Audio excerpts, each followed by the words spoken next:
Welcome to the Good evening. fourth season, fourth season, episode 11 of Turiya Talks. We tend to overvalue the things we can measure and undervalue the things we cannot. Did you know that marketing ROI starts at the planning table? Is the present system failing the CMOs? And what is the way forward? We have with us Mr. Satyamurthy Namakal, Executive Director, DDB Mudra Group, and co-founder of Cognitive ROI, with us to discuss on this topic today. Welcome to Turiya Talk, sir. Thank you, Sandhya.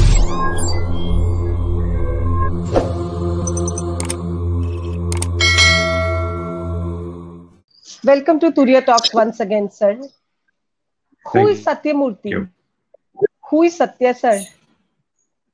Satya, sir, comes with 3 decades of professional experience and has worked with companies like Hens India, Cadila Laboratories, Mudra Communications, Ogilvy and Mather, Lintas, and many others.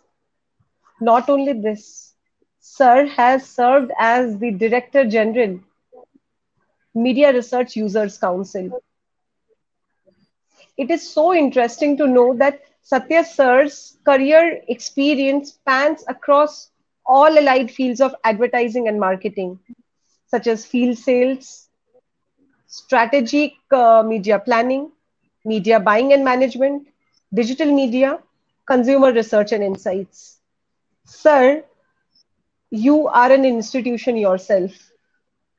I'm sure with your experience, people like us and people those who aspire to be in the communication sector, they would learn a lot even if they hear you. So you have been working in this industry from past 3 decades. Have you seen the change in the pattern of advertisement? If you can just highlight what are the changes you have witnessed in this industry. Right. Thank you, Sandhya. The fundamentally, if I rewind back 15 years ago, many clients used to invest a lot of money on what is called brand building activities, right? Which means how do I increase the brand equity for my product or service. They also had some promotional offers for some of their product offerings. In the last 5 years or so, what has happened is because the marketplace has become so competitive, many clients are moving towards a lot more of promotional activity as compared to brand building activities. I'm not saying it is good or bad, but it is just an observation I am making, right? From an advertising perspective. The second thing that has changed is thanks to the ever increasing media costs, many clients are now happy with shorter edit durations of communication. It may be a smaller size ad, it may be a shorter edit of advertising to conserve monies and to be more frequent in their advertising given the complexities of media today. Right, sir. Thank you, sir. So, sir, media is a very, very tough industry. It is not easy at all to work in this industry because it is ever changing. So, what are the difficulties you had to face, or rather, you face even now while doing media planning? Right. So I wouldn't say it is a difficult industry. It's a very challenging and exciting industry, right? One of the fundamental things that faces the industry is the lack of robust measurement system. For example, we have a television measurement system. We have some form of measurement system for other media like print, radio, cinema, but they have not evolved with the changing consumer currently, right? Consumer yesterday used to spend specific amount of time on television, newspapers, and so on and so forth. Thanks to the digital innovation and the what I call vanishing of screen agnostic specific solutions, consumers are now able to experience across smaller screens and larger screens the same kind of content today, right? But the measurement system has not caught up with the changing consumer dynamics in terms of media consumption. That continues to be a big challenge from an industry perspective. Marketers across the world, it's not only in developed nations, but even in developing nations, people are talking about how they are using technology to make advertisement more effective, because they want to understand the reach, they want to understand the outcome. So I think we were going through your company, Cognitive ROI. We have studied the website also, and it says that Cognitive ROI basically it endeavors to provide marketing ROI solution to clients using AI technology. And there was interesting word. It talked about POEM. So it says POEM, P is plan, optimize, O for optimize, execute, E for execute, and measure, M. So I think that's the funda in advertising which existed even decades ago, even without using AI technology. But I'm not sure how impactful it was. How do you measure? Because we all say that mother's love cannot be measured. In advertising, we say so. In the similar fashion, we say that what is the impact of advertising? It just cannot be measured. But I think if people use tools, if people use more of technology, deep learning, machine learning, artificial intelligence, I'm sure the marketers can show the result to the CMO on the table. So that's today's discussion, that before starting the campaign on the planning stage itself, we can understand. So my question is, sir, how artificial intelligence will transform marketing in the coming years? We have to talk about the entire gamut. We just cannot talk about a few developed nations. We have to understand India. We have to understand how campaigns are planned here. Right. So it's an interesting question. Let me answer that in two parts. The first part is many clients have a lot of data, but ironically they believe that their data is not very structured. That's one part. I talked about the evolution of the market research in line with the consumer dynamics. It continues to be a challenge. Having said that, even with the existing data, because there is so much of fragmentation of media consumption by consumers today, right? It is important for one to analyze on an ongoing manner what are the changes that are impacting the consumption patterns. So years we could do away with a month ago what happened will probably happen in the next month when we are going to actually advertise, but that's no longer true.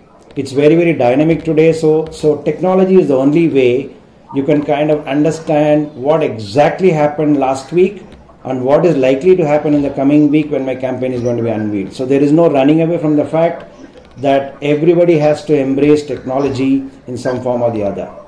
Let me also break a myth. When you say artificial intelligence or machine learning, people get, it's not an alien word. Many of us use, machine learning in some form in a very, very rudimentary fashion. All we are trying to encourage people to do is to use technology, machine-based learning, to dynamically plan for the immediate future. It's easy to do. It's not a rocket science. It's easy to do the moment you have a partner who can work with you and help you kind of navigate through this dynamics of consumer behavior. I think all people, those who have achieved a couple of things in life, they lead a very dull, disciplined, boring life. So after Aamir Khan, I think I found a perfectionist in you. And I'm so happy that for Turiya Talk, sir has prepared a 20 minutes presentation where he is answering all the basic questions, what the clients ask, what the marketers ask. And I'm sure this PPT will share sir's views on artificial intelligence. What is the future of it? What are the other ways of to measure ROI? So I think we'll just play this PPT, audio, video, and I want people to go through it, and maybe at the end of it we can take a few questions. And I'm very happy that we have got many questions from people. So can we just play that video, please? Hello all, good evening. It's my joy to be here with you all on Thuria Talks. Thank you, Sandhya, for inviting me. By design, I've called this presentation Flying Against the Wind. Thanks to the challenging times we are in, everyone is facing some difficulty or the other. It is time to rewrite the rules. Marketeers are in no different situation, especially when it comes to marketing investments. Today's topic is going to be interesting. Hopefully at the end of the presentation, you will have some interesting tips to navigate through the challenging times. Many marketeers have these several what if questions in their mind. They often ask these questions. What if I promote only the mother brand and not the sub brands? What if I just run promotional offers and not promote the brand benefits? Which creative renditions work better? What if I replace one TVC copy with another? If I have to cut budgets 10%, 20%, 30%, what is the best way to go about doing this? What if I reduce investments on TV and increase on digital? What if I depend upon only the regional language media like television or newspapers? Or what if I stop advertising for a couple of months? If my competition gets hyperactive, what if I don't advertise? Or if I have to upweight, to what extent should I upweight? Or simply, instead of running a 6-week campaign, what if I bring it down by 2 or 3 weeks to about a couple of weeks of activity? These are some of the pressing questions many marketeers have. My definition of an ideal marketing return on investment solution is as follows.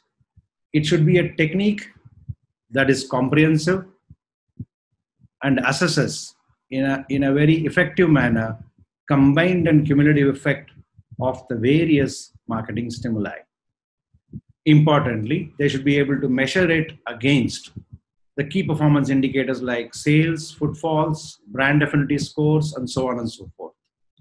The other additional parameter to evaluate any such offering is the utility on an ongoing manner. Ironically, many of the existing solutions are post facto or post mortem. You feel bad that you could have probably saved X amount of money, or you could have done that better or this better, tweaked it a little bit, and so on and so forth. The solution has to be comprehensive and it has to have the agility of providing dynamic solutions. John Wanamaker, one of the businessmen from USA and a politician in 1900s, said this: half of the advertising budget is wasted. The trouble is, I don't know which half. In the Indian context, that's about 50,000 crores of advertising monies spent, which are not accounted for in the minds of the advertisers. Deloitte study last year outlined this. 75% of the marketeers are preoccupied with the best way to measure the return on investment on their marketing solutions. The question still remains unanswered. Even Nielsen study ratified this, stating that about 75% of the CMOs decide their marketing investments based on their best belief or based on their immediate past wisdom, with very little scientific means of doing it. With that, let me come to the complexity of the Indian media scenario. There are about 700 TV channels, about 100,000 publications, about 800 odd radio stations, and about 13,000 cinema screens, of which 10,000 are single screen theaters. On the digital side, I'm told 10,000 to a lakh websites are used in every campaign, every large campaign, and the largeness of impressions that can be delivered in a day is about 10 million. That's a huge number. On the distribution side, the largest FMCG client, I'm told, has about 20,000 odd distributors, about 10 million plus retail outlets to be covered, across the country. India being complex, there are about 24 different target segments advertisers target to reach out in 100 different geographies. The order of the day is people don't begin the journey towards purchase of a product or a service and complete them at one go. They go through what is called broken journeys across media. And therefore, who gets the credit? Which of these marketing stimuluses get the credit to have actually impacted the final sales? The answer is a big question mark.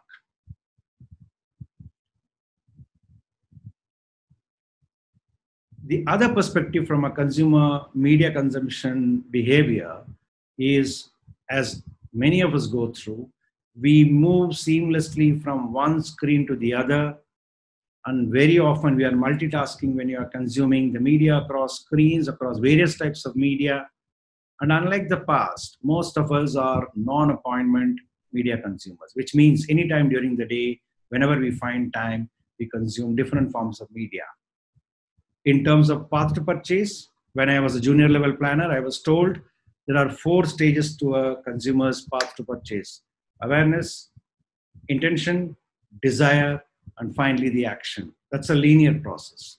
In today's day and age, the consumers go through a process called non-linear path to purchase. A simple WhatsApp message can trigger off a reaction. A visit to a mall can trigger off a purchase decision.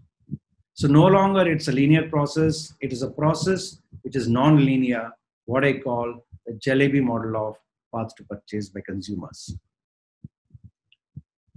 There are 3 buckets I have listed down here. The first one on the left side is what I call the trigger points, which can be a simple advertising you've seen in online, offline, out of home, anywhere. It can be an email, it can be a sponsorship on ground, it can be a trade show, it can be any one of those. On the review stage, there are about many parameters, which includes advertising, industry association seminars, infographics seen on newspapers, or product warranty details, or any of those can be at the review stage. In the active consideration phase, which is at the bottom of the screen, there are many other triggers which can influence the consumer to decide or otherwise towards a product purchase. And once a consumer has purchased the product, there can be two scenarios. He or she can be happy or unhappy. And therefore, the outcomes of those happiness or unhappiness is manifested in their expressions in social media or generating a good word of mouth or any of those outcomes. Let me come to the current practices the clients follow.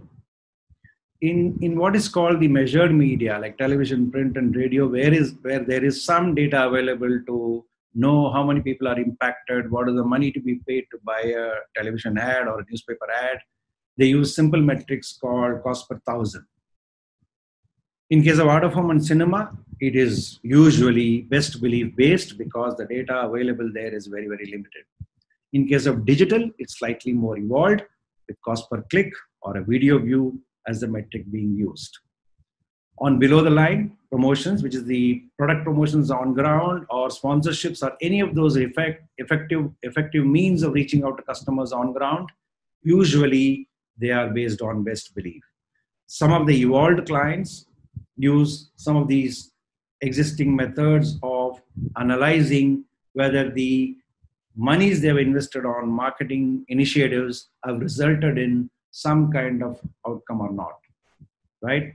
In any of these cases, the big challenge is that there exists very poor or no correlation between the input data, which is the money spent on different initiatives or interventions in the marketing area, to the outcome generated, say for example, sales or e-commerce cart value or the number of footfalls or the profit margin, any of those KPIs, the connection is very often missing, right? That's the context to marketing ROI measurement as on date.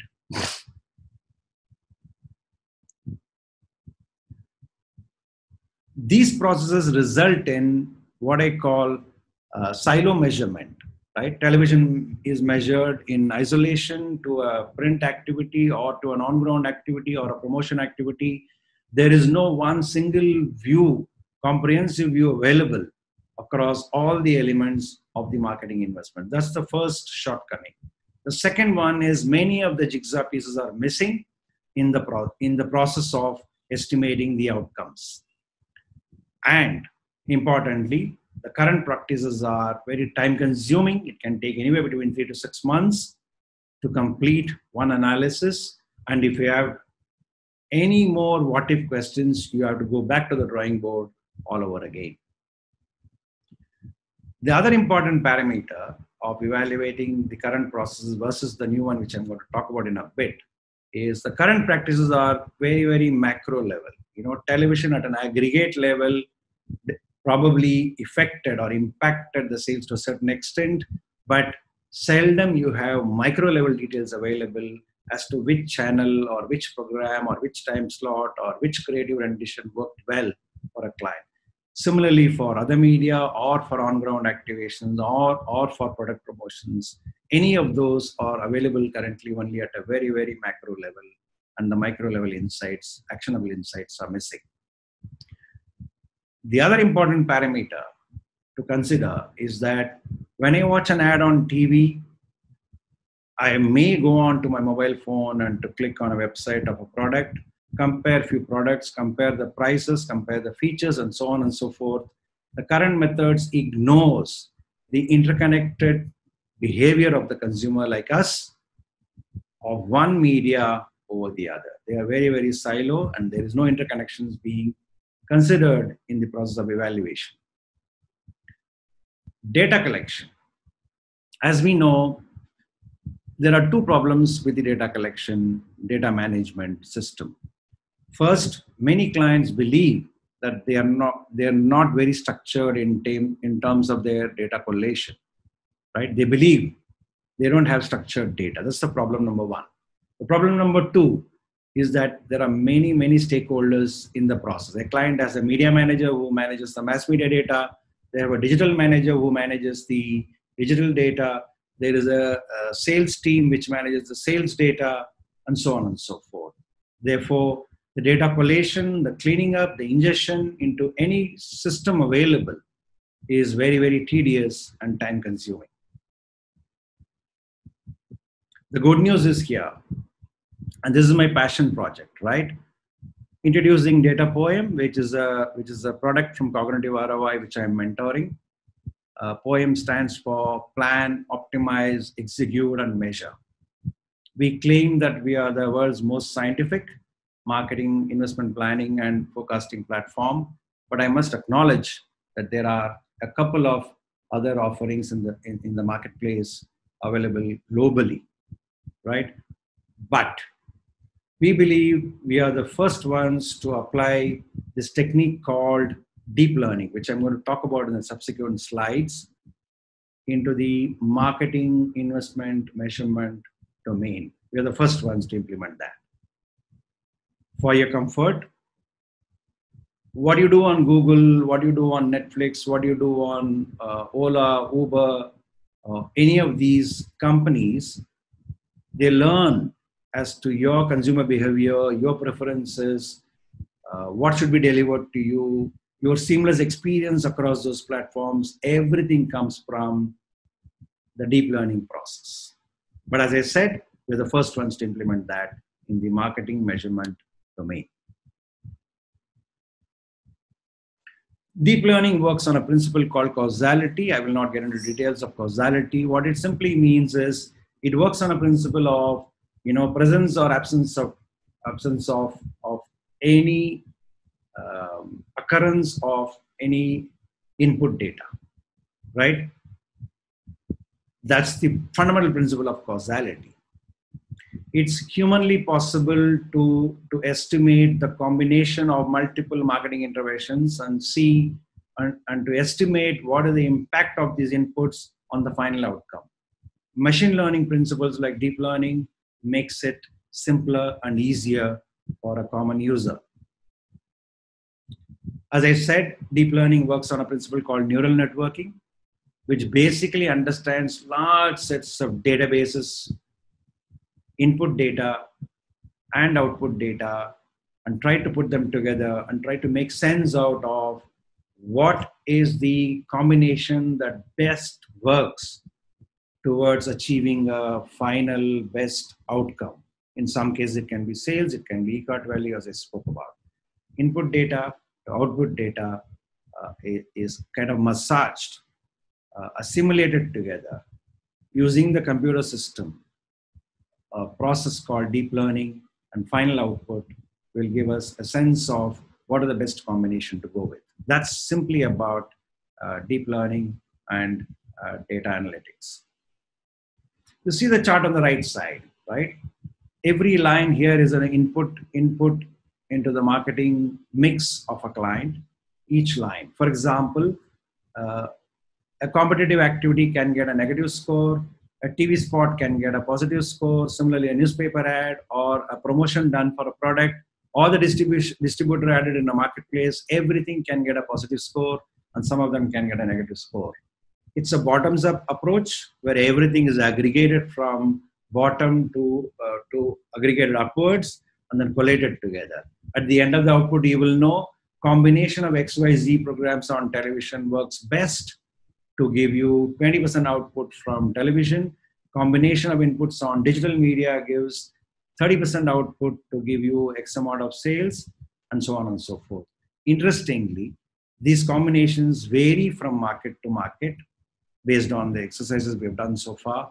It varies by the target audience segments we are talking about, and it varies by the period of the year we are talking about. It's an interesting science that's available to us today thanks to deep learning. This is a sample output for one of our clients we've done. You see a pie chart on the left side.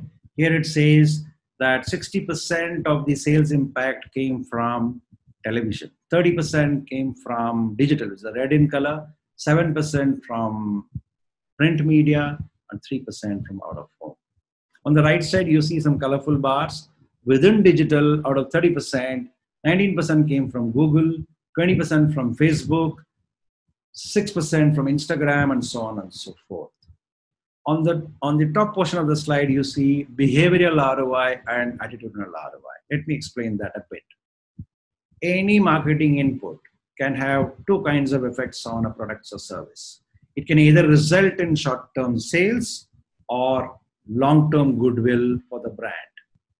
The short-term sales equivalent is called the behavioral ROI, wherever it manifests in the behavior of the consumer, right, is behavioral ROI.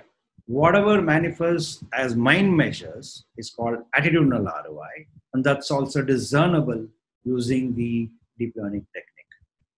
Correct? In summary, deep learning technique allows us to do three things. One, learn from the past, basis your own data, external syndicated data, as well as macroeconomic factors, any of those inputs that can finally cause an impact on the outcome behavior of a customer is learned by the machine using deep learning. It allows you to plan dynamically and not do a postmortem as I spoke about. It allows you to do ongoing planning for the coming month or for coming quarter. More importantly, on a regular real-time basis, this technique allows us to learn as to what can be better in the forthcoming month or forthcoming quarter. So there are three pillars to and benefits to this technique. In sum, deep learning has 5 big benefits. First is it gives you a unified view of all the elements of marketing inputs. It can be online, offline, below the line, product promotion, sales, distribution, any macroeconomic factors, crude oil prices in some cases, any of those factors that can impact the final sales outcome or any other KPI can be assessed and discerned and measured using deep learning technique. It's very comprehensive considering every non-measured element currently. which is out of home events, promotions, celebrity endorsements, distribution. They are not measured to a large extent today. The outcomes are not measured. Even they can be an input data, and that can be useful for assessing the comprehensive impact of any marketing program. The outputs are available in 4 to 6 weeks, so it doesn't take 6 months. The outputs are at a micro level, as I spoke about, geography level. So you get actionable, tangible insights, which are useful at a micro level segment or a micro level market at any given point in time. It helps you to forecast and implement dynamically. And last but not the least, as I spoke about, data collation, ingestion process is made easy, right? We have created automated APIs, what we call data suction pipes, which automatically sucks in data from television viewership, print readership, sales data, customers, sales ERP system. Any one of those data is automatically sucked in with very little intervention from the client side. That was a quick rush through into the marketing ROI benefits using deep learning. And you may have questions, please reach out to me, or you can ask me some questions now. Thank you for your time, and thank you for the opportunity. Right, wonderful video, sir. Thank you.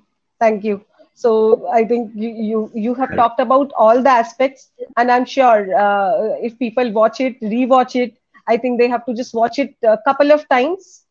Sir, we have got this question from one of the viewers from Bangalore. He's basically an engineer. So he was asking, how will AI actually impact the end result for the consumer? As consumers today, we all see advertisements which are not relevant to us, right? Many ads are beamed at us which are not relevant to us. That's point number one. Point number two, we also get overexposed to some of the ads, many number of times to the level of, irritating us. Now, if clients embrace machine learning, deep learning based technique I talked about, it will help in two ways. One, to make sure that the communication reaches out to customers who are relevant to them predominantly. You can't avoid spillover or wastage, but you can minimize the wastage. That's point number one. Point number two is from a consumer perspective, you will not get overexposed to a communication, or you will get less exposure to communication which are not really relevant to you. Those are the two aspects of using deep learning, AI-based technology as a solution to understand what works best. We have a question from Narendra Sharma, I think, who has done his MBA in IT and operations. So I think it's a very, very technical question. His question is how easy it is to use such tools, and do we need AI specialists or data scientists for this, sir? Right. See, one of the fundamental things when we set out to launch this product, Data Poem, is that we said 2 or 3 things. One, it should be comprehensive, as I mentioned in my presentation. It should be useful in agile planning on an ongoing manner. And last but not the least, because many clients have data scientists and specialists, right? You don't need an artificial intelligence specialist to run this tool. It's a very simple tool that can be used by any manager on the client side with ease to churn out outputs which are real time and very simple to make sense of from these outputs. So my answer is, you don't need a AI specialist to run this tool.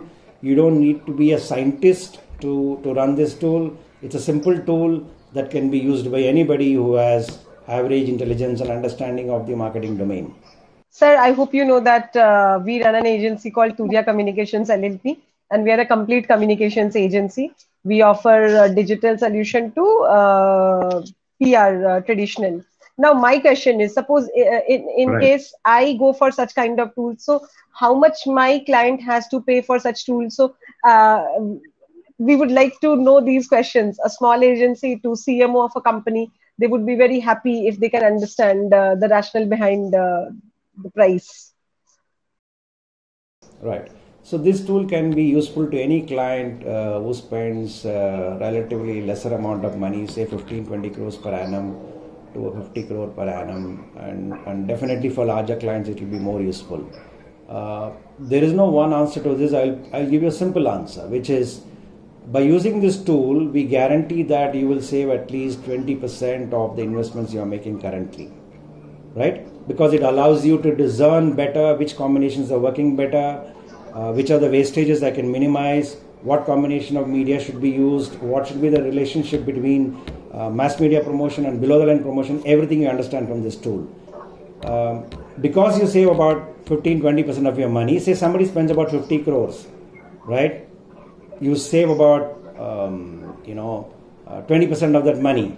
What you will end up paying for this tool is not more than a percentage of your marketing spends. So it's not expensive compared to the money you want to save. It will be deployed at your premises. You can use it yourself, as I mentioned. It's a simple, easy to use tool. When you need assistance, I have a professional team to support your queries and questions and any troubleshooting. It's very easy to use, and it is not expensive at all compared to the money you want to save. So I think we all have understood that Poem, this is basically an AI, artificial intelligence based product, and it will help to address what 15 to 20% of the sales. It will uplift the sales from the media investments, basically. To get more details, I think people can always get in touch with Satyamurthy sir.